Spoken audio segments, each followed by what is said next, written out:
Most interventions in government are not by bad people. Most interventions are from good people who want to do good. But once violence and force is introduced to achieve something, it gets taken over by bad people and becomes an instrument for doing harm. Every regulatory authority, from the Interstate Commerce Commission to the Food and Drug Administration to you name it, has initially been established for good reasons. But once it's established, there's a pot of money there, and people are going to go after it. And the Interstate Commerce Commission is going to come under the control of the railroads. The FDA is going to come under the control of the drug industry, and so on down the line.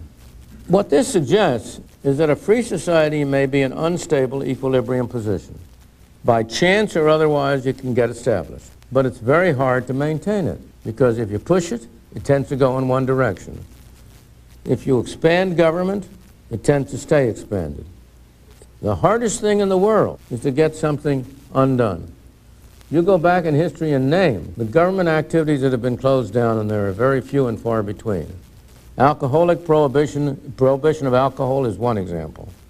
There are 2 or 3 other examples, but it's very hard to find cases in which the role of government has been rolled back. You can find many cases where it's been expanded. And the reason is simple. People say the difficulty in cutting down government is that people want all the goodies that government gives. But they don't. That's a bunch of nonsense.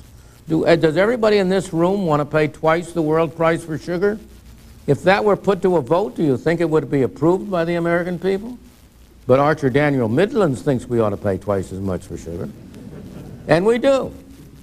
So I don't believe it's true for a second that we have so much government because people have such demands upon government.